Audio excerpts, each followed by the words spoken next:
situation aujourd'hui dans les universités qui est très difficile et qui révèle cette extrême droitisation profonde de la société, où on se retrouve à ne plus pouvoir organiser des meetings et des débats, où on se retrouve à ne plus pouvoir, par exemple, organiser des colloques qui portent sur l'intersectionnalité ou sur l'islamophobie ou sur l'ensemble de ces questions, où les chercheurs et les chercheuses qui bossent sur le genre, qui sont trans, qui sont racisés, en fait, sont décrédibilisés parce que considérés comme étant des militanteux, et donc pour certaines migrent dans d'autres pays parce que l'ambiance aujourd'hui en France est absolument irrespirable, où on se retrouve l'année dernière avec des comités palestiniens qui se développent partout, mais confrontés à une impossibilité de faire voter des motions dans nos universités.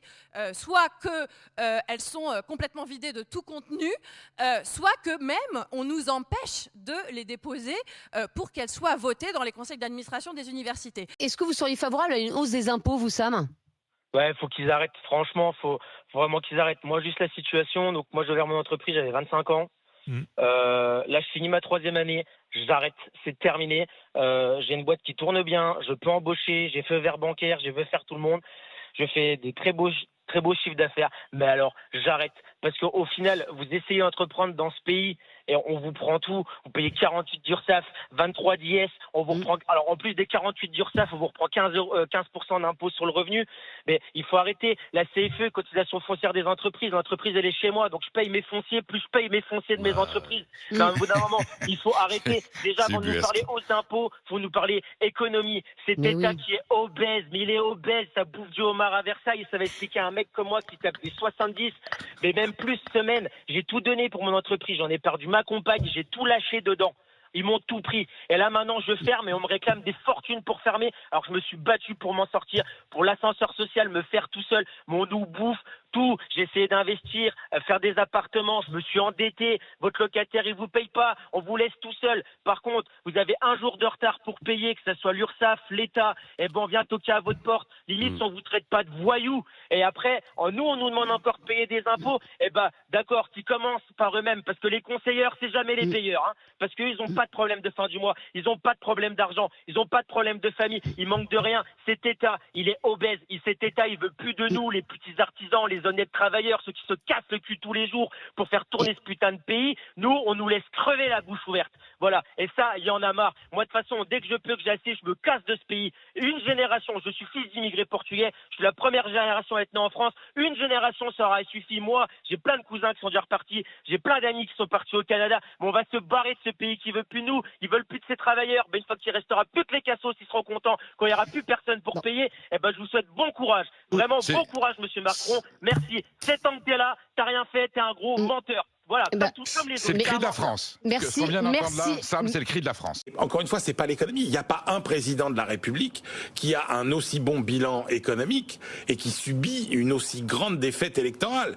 Alors que les Français ont été plus protégés que les autres Européens. Donc, sur ce qui est visible pour les Français, le pouvoir d'achat, le chômage, etc., on peut pas dire qu'il a... Enfin, je veux dire, ça fait combien d'années que vous n'aviez pas vu un marché de l'emploi aussi bon que ce qu'on a connu. Donc, le pouvoir d'achat a augmenté. Et le pouvoir d'achat, il a quand même été plutôt préservé. Ouais, avec une tout crise cas inflationniste qui a quand même mis un sacré caillou dans la chaussure. Mais franchement, moi je pense que l'erreur, elle est là. Fiscalement, actuellement, il paraît que c'est l'Italie le meilleur. L'Eldorado. L'Eldorado. À peu près tous les pays sont meilleurs que la France parce qu'on a le taux le plus élevé des pays de l'OCDE. Alors, à peu près égalité avec le Danemark, mais la différence, c'est qu'au Danemark, les services publics, ils marchent. Voilà, les écoles sont de qualité. Bravo, Philippe tout Erlin. fonctionne. Nous, on paye autant pour des services qui sont défaillants. Donc, on est perdant sur les deux tableaux. Quoi. Philippe Erlin, vous avez écouté l'émission hier ? On m'en a dit 2 mots. Non, parce que j'ai dit exactement la même chose. C'est fou. Je vais vous dire, il a raison. Il faut remettre, ça existe. J'ai des exemples très concrets. Il faut redonner l'argent aux Français qui se lèvent tôt, qui travaillent et qui travaillent comme des fous et qui en ont marre de 15 du mois d'être dans la merde alors qu'ils se disent, on leur a toujours dit dans leur vie, mon chéri, si tu travailles, eh ben tu vas pouvoir avoir une belle vie. Et les mecs qui travaillent de 8h à 18h ou à 19h tous les jours et ils se retrouvent dans la merde. Et ils voient des mecs qui ne font rien, qui gagnent parfois plus d'argent qu'eux. Alors là, c'est un truc, moi tu te dis, c'est un truc de fou. 87 590 € d'allocation, c'est le montant qu'une habitante de 47 ans de Vaux-en-Velin a été condamnée à rembourser à la métropole de Lyon. Le motif, avoir perçu pendant 10 ans une aide destinée à son père, dont elle avait oublié de déclarer le décès en 2011. Versée par les départements et les métropoles aux personnes de plus de 60 ans, cette aide financière doit permettre de financer des prestations permettant de rester à domicile. De son vivant, l'allocataire avait ainsi déclaré sa fille comme aidante familiale, ce qui lui permettait de lui verser chaque mois l'équivalent d'un salaire. Ce n'est pas la première fois que cette femme est poursuivie pour des détournements de fonds. En avril 2024, elle avait déjà écopé de 18 mois de prison avec sursis probatoire pour avoir continué à percevoir les pensions de retraite de son père décédé. Ni présente, ni représentée par un avocat à l'audience, la femme de 47 ans est aujourd'hui en Algérie. L'autre manière, c'est des dépenses en moins. Ça me paraît tellement plus logique. Oui, mais c'est-à-dire que pour le budget de l'État, alors là, je peux vous faire une liste longue comme le bras. Parce que personne, tout le monde dit, mais il faut faire des économies, mais personne dit lesquelles.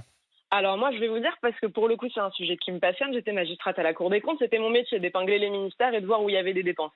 Si vous voulez, vous allez voir le budget de l'État, vous regardez ligne par ligne, et vous-même, autour de ce plateau, vous allez vous dire, mais c'est pas possible qu'on dépense autant dans ça. Est-ce que vous savez, par exemple, qu'on donne 800 millions d'euros à l'Algérie en aide publique au développement? Est-ce que vous savez qu'on donne, chaque année, 120 millions d'euros d'aide publique au développement à la Chine, c'est-à-dire la première puissance économique du monde? On l'aide à se développer, nous, la France. Alors qu'on est en train de faire des appels aux dons pour financer des scanners à l'hôpital Georges Pompidou. Donc nous, on en est là et on aide chaque année la Chine à se développer. Et alors pourquoi on n'arrive pas à couper tout ça, puisqu'effectivement ça paraît évident qu'on pourrait éviter de donner de l'argent à la Chine. Il y a des accords économiques. C'est toujours des accords aller-retour. C'est toujours aller-retour. Il n'y a jamais d'accords qui vont que dans un seul sens en fait. Alors, toutes les aides ont une contrepartie. Alors trouvez-moi la contrepartie algérienne. Là vous me prenez. Je vous mets au défi de me trouver de quelle manière l'Algérie contribue à l'économie française. Je n'ai pas la réponse là, mais les accords pour avoir. Je sais qu'il y a des accords toujours. Dans les accords, c'est toujours à double partie. Vous savez, c'est comme on a critiqué quand on a signé des accords pour l'exportation de nos produits ou pour l'importation de produits étrangers. Mais en fait, on exporte plus de produits agricoles qu'on en importe. Et grâce à ces accords, vous voyez. C'est un sujet totalement différent. Là, vous êtes en train de parler des accords de libre-échange. Moi, je vous parle de l'aide publique au développement. Oui. L'aide publique au développement, c'est-à-dire que c'est la France qui croit encore qu'elle est dans son rôle des années 60, d'aller aider les puissances émergentes du monde entier, mais qui n'a pas compris que la Chine n'était plus une puissance émergente, mais la première économie du monde. Et je vous mets au défi d'aller trouver typiquement sur le sujet de l'Algérie, sur les pays africains à qui on donne des milliards d'euros chaque année, d'aller me trouver la contrepartie que la France en retire. Justement, on n'obtient même pas le fait de reprendre leurs clandestins. Ouais. Alors de là à penser qu'ils nous donnent de l'argent... Pour donner l'enveloppe globale, l'aide française, l'aide publique au développement... Attendez, juste une chose, je donne la parole, Joël, mais pour compléter ce que dit Mme Knafo, l'aide publique au développement, l'enveloppe globale qui est versée par la France, c'est 13 milliards d'euros. 13 milliards. Et vous disiez ce qu'on donne à la Chine notamment, et ce qu'on donne à l'Afrique, c'est 6 milliards d'euros. Voilà. Exactement. L'assimilation, c'est une notion juridique qui définit la naturalisation. Le Code civil édicte, je cite, nul ne peut être naturalisé s'il ne justifie pas de son assimilation à la communauté française. L'assimilation, c'est faire de l'autre un autre soi. Et pour ça, il y a deux conditions à réunir. La première condition, c'est que celui qui arrive accepte une triple greffe. Une greffe de mémoire, la mémoire du pays d'accueil, une greffe d'art de vivre et une greffe de langue et donc d'imaginaire. Il faut avoir envie de ressembler au pays dans lequel on va vivre. Et puis, la deuxième condition, c'est pas pour celui qui arrive, c'est pour celui qui reçoit. Il faut que celui qui reçoit, qui accueille, ait envie de se faire aimer, c'est-à-dire envie qu'on aime la France, et donner l'impression qu'on a du feu pour ce pays. Parce qu'on n'arrêtera jamais une lame de feu avec les valeurs de la République, la laïcité, le code de la route et je ne sais quel code des droits de l'homme. Non.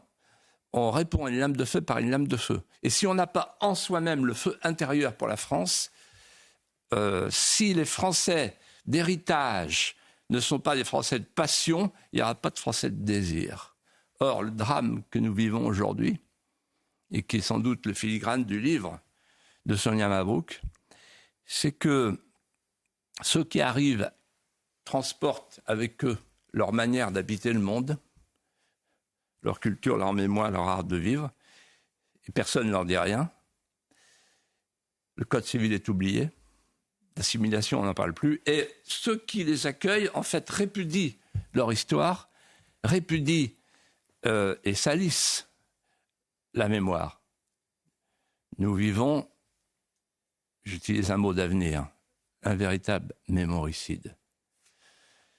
Alors que chacun devrait chercher à ajouter son sonnet au poème national, chaque enfant devrait y forger l'anneau de sa mémoire. C'est ou la francisation ou la fin de l'aventure. Ceux qui parlent d'intégration sont des menteurs, des affabulateurs. Parce que ce n'est pas l'intégration que nous vivons, c'est la désintégration, y compris à l'école.